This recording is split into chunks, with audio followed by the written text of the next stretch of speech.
My God, what a Comic-Con of 2018 it has been. My God. My God, We're indeed. exhausted by the amount of pretty good comic book movie news. I thought it was a pretty good weekend with a dark cloud of cynicism over everything. Agreed. There was some not nice things that happened just before. Presumably some not nice things will happen afterwards. Yeah. What a world we live in. It's going to be a not nice thing sandwich. Oh, man. But look, we thought we'd discuss, I couldn't think of a good name, so we'll call it the winners and losers of Comic-Con, or thumbs up and get out of town, something like that, you know what I mean? We're going to go with... Comic-Con. You've nailed it. You said you couldn't think of a good one, but it's thumbs up, that's good, and get out of town is the other one. That's right, exactly. Mason, do you want to start with a positive or a negative? Let's start with a positive. Let's start with a thumbs up. Agreed. What do you got? Thumbs up to Shazam. Yeah, okay, fair enough. Looked good. Looked great even. Would you say thumbs up to the Warner Brothers comic book movies in general this year? Not everybody was on board. But why do you say thumbs up as opposed to a get out of town? I say thumbs up. I think Shazam is a fun new direction for DC. Looked great. But authentically fun as opposed to forced twisted Yes, arm fun? authentically fun. Not as opposed to, well, we've got this grim universe and we're just going to add some zingers to it. Yeah. It looks like they set out for it to be fun and it's going to be fun. Yeah, absolutely. So that's good. The effects look good. I like the kids involved. Yeah. The orphan teens. Yes. Don't annoy me, which is great because that's the biggest stumbling block for a movie with kids or teens in it. Yep. Is that they're annoying. I enjoy the way it looks like he's exploring his powers. I think that's fun. We got Mark Strong as Dr. Savannah, which looks good. Yes, I talked about this on our podcast, The Weekly Planet, Mason, which you can actually listen to. We did a whole recap on this, not just a measly We 10 or so banged minutes. on about it for ages. It's too long. Too long. But it's linked below. I think You're getting the best of all possible worlds here. I think that there's a real disconnect between the kid character and when he's Shazam. I don't think they feel So like the often same Billy person. Batson Yeah. starts out, he's very cynical in the Yes. trailer. He's a cynical, sassy kid. Yeah. And then when he gains the powers of Shazam, He's immediately... he's very much like a Tom Hanks in Big kind of Exactly, look. yeah. And I think And that you're might right. just be the trailer. Well, that Yeah. that didn't occur to me, but you are correct. That is how it looks in the trailer. Yes. But my feeling is, and I hope this is borne out a bit, that he is a cynical kid, but it seems like he sees superheroes as kind of a bit of light in the darkness. Yeah, They're right. something to aspire to. And so my feeling is that when he gets the superhero powers, all his cynicism is kind of washed away. Because he can punch people. Because he can punch people, and he's like, Yeah. hooray! And so, like, maybe we'll see the cynicism coming back and forth Yeah, right. as the movie progresses. But again, I think this is just the first maybe 20 minutes. Yep. And so we'll see the character evolve a little bit. I don't disagree, but it remains to be seen. I got a loser for you, Mason. Ooh. I think Sony had a piss poor showing this year. Absolutely And agreed. not from the actual what they showed in the hall. By all accounts, it was quite good, but they gave nothing to the public, which means the general hype for their films didn't really kind of get out there. And I think you could probably go, well, we're here for the fans. We're here for the people that that Which is staked out good, yeah. that staked out Comic-Con overnight or whatever. But at the same time, what is Comic-Con for if not to push movies to the public and build that buzz? And if it's not coming out of the hall, then what's the point? And we'll talk about them a bit more. Warner Brothers, I think, had a really good balance between showing exclusive stuff to the people who did line up and the press and whatnot who just saunter in at the last minute and then releasing stuff to the public because there was extra Aquaman footage. They showed Wonder Woman stuff, which nobody else saw. So I think that's the way to do it. Not just show a bunch of Into the Spider-Verse stuff, show a bunch of stuff for Venom, and then apparently it was good, but nobody saw knows. it. So exactly there's right. no raised And expectations. I feel that is in itself a bit cynical because, as we know, Comic-Con audiences will woo anything. Yes. Like they can go, we put out this footage and it brought the whole house down and we crushed it. It's only in the cold light of day when the footage goes out to the internet and people have time to take it in and think about it. They go, actually, that wasn't very impressive. Yeah. So it feels to me like they're trying to stack the deck by going, we're going to show this only to people who have camped out all night and are a little bit delirious and will just woo at everything. Well, I think they did themselves no favours, Mason. Agreed. Got another winner? You mean thumbs up? I mean, get enough of getting out of the town. Thank you. Go to a different town. Thank you. But what do you want to do? You want to do another good one or a bad one? Well, let's finish off. Maybe let's finish off Warner Brothers then. Okay. Aquaman. Yeah, right. Looked good. I see, again, not a lot of people, not everybody was on board. Yep.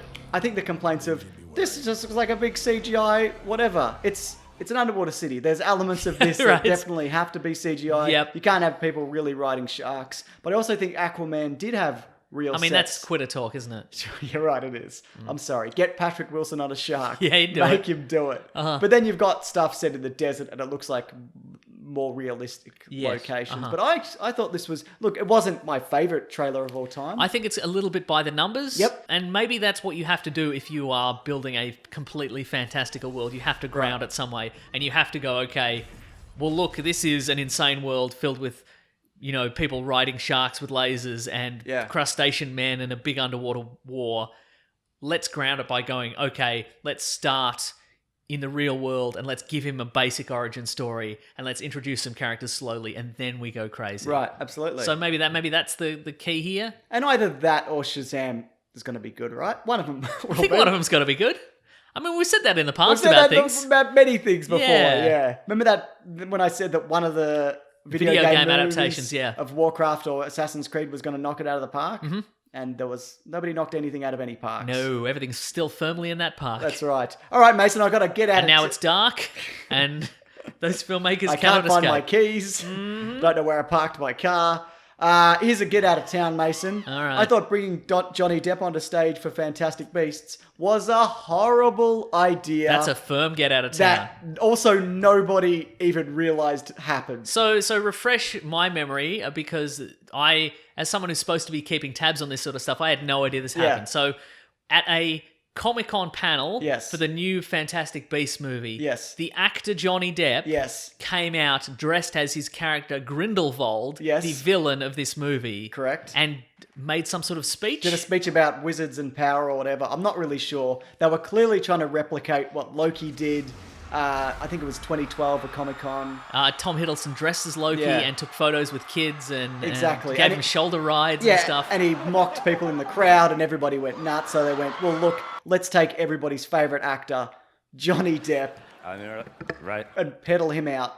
And as I said in the podcast, you cannot put a franchise on Johnny Depp anymore, and you cannot lean on him for the marketing because a lot of people don't like that he's even still in these movies. Do you know how it was received in the room? Apparently it was weird. Yeah. I mean, there's people who will woo at anything, obviously. Yeah. But it was a weird atmosphere. And I think, as you said, there are actors in this movie who are very charismatic. Yeah.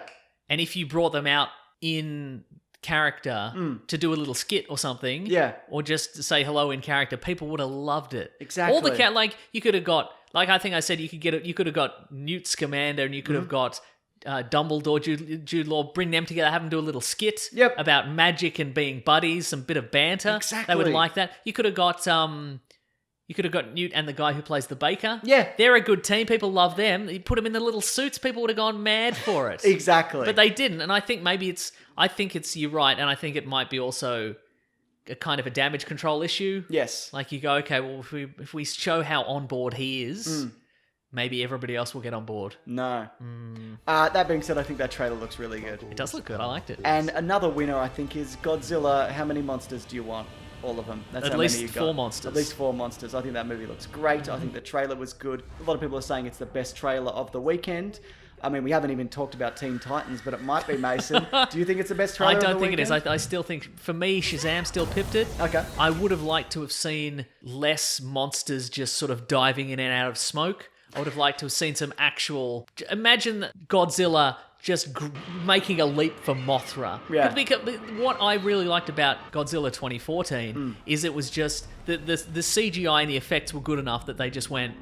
Here's the monsters fighting in the daytime. Yeah. Here's an open desert, and we're going to have some monsters just attacking each other, and we have enough faith in these effects that we know it looks good. We don't have to hide it in smoke and darkness and lightning or whatever and rain. And I think they should have done in this. I think they should have just had Godzilla coming at Rodan or Mothra or whoever. So not necessarily even tackling, but just getting real close. Just let us see them. Okay, I think it showed enough. All right. Look, you're saying let them fight is what you're saying, Mason. Let them fight. We also get Charles... What did Charles Dance say in this? I'd missed it. I don't know. He's at the end. It was probably... Said something. I don't remember. Put it in. Long live the king. Thanks, Ben, for putting that in. Thanks, Ben. You're the best. I think the last get out of town, Mason. All right, here we for go. me is Teen Titans. Fuck Batman. Which is a thunderously dumb trailer. You said it might be a dream sequence where they say fuck Batman. There's a very real possibility in just killing all those people. But this to me is people taking the wrong idea of what making a dark and gritty comic adaptation should be. So it's Robin. Yes. Who is,